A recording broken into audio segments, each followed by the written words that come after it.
عبرانیوں کے نام پولوس رسول کا خط، نواں باب۔ زمینی اور آسمانی عبادت۔ غرض پہلے عہد میں بھی عبادت کے احکام تھے، اور ایسا مقدس جو دنیوی تھا، یعنی ایک خیمہ بنایا گیا تھا۔ اگلے میں چراغ دان اور میز اور نظر کی روٹیاں تھیں، اور اسے پاک مکان کہتے ہیں۔ اور دوسرے پردے کے پیچھے وہ خیمہ تھا جسے پاک ترین کہتے ہیں۔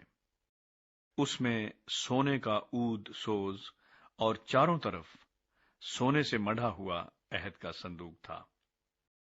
اس میں من سے بھرا ہوا ایک سونے کا مرتبان اور پھولا پھلا ہوا ہارون کا عصا اور عہد کی تختیاں تھیں، اور اس کے اوپر جلال کے کروبی تھے جو کفارہ گاہ پر سایہ کرتے تھے۔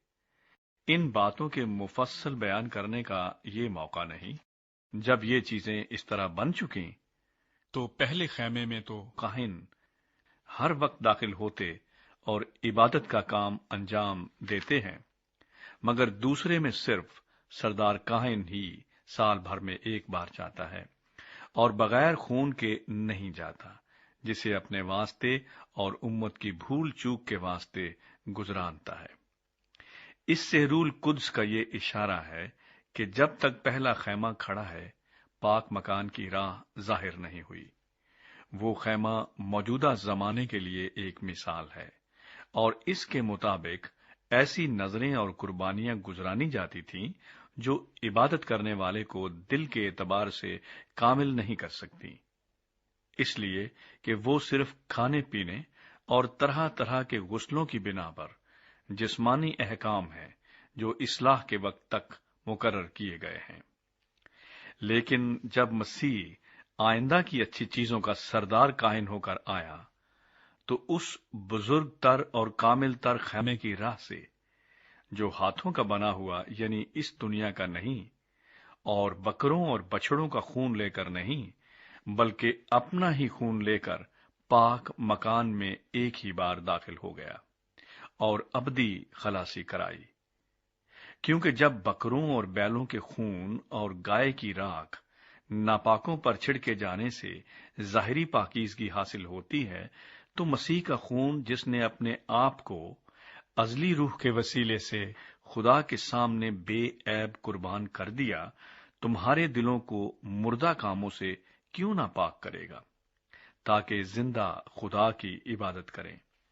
اور اسی سبب سے وہ نئے عہد کا درمیانی ہے، تاکہ اس موت کے وسیلے سے جو پہلے عہد کے وقت کے قصوروں کی معافی کے لیے ہوئی ہے، بلائے ہوئے لوگ وعدے کے مطابق ابدی میراث کو حاصل کریں۔ کیونکہ جہاں وصیت ہے، وہاں وصیت کرنے والے کی موت بھی ثابت ہونا ضرور ہے، اس لیے کہ وصیت موت کے بعد ہی جاری ہوتی ہے، اور جب تک وصیت کرنے والا زندہ رہتا ہے، اس کا اجرا نہیں ہوتا۔ اسی لیے پہلا عہد بھی بغیر خون کے نہیں باندھا گیا۔ چنانچہ جب موسیٰ تمام امت کو شریعت کا ہر ایک حکم سنا چکا، تو بچڑوں اور بکروں کا خون لے کر پانی اور لال اون اور زوفا کے ساتھ اس کتاب اور تمام امت پر چھڑک دیا، اور کہا کہ یہ اس عہد کا خون ہے جس کا حکم خدا نے تمہارے لیے دیا ہے۔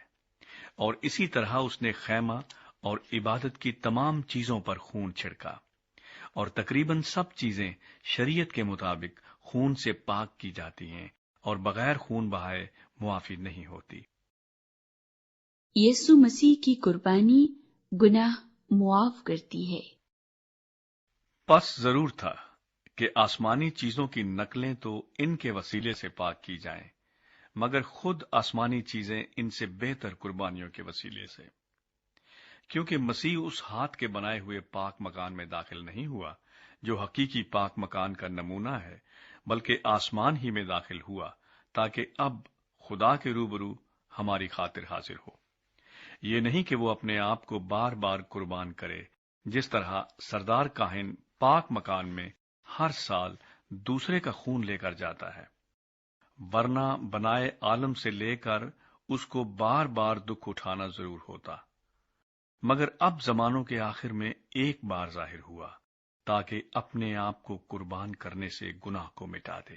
اور جس طرح آدمیوں کے لیے ایک بار مرنا اور اس کے بعد عدالت کا ہونا مقرر ہے، اسی طرح مسیح بھی ایک بار بہت لوگوں کے گناہ اٹھانے کے لیے قربان ہو کر دوسری بار بغیر گناہ کے نجات کے لیے ان کو دکھائی دے گا جو اس کی راہ دیکھتے ہیں۔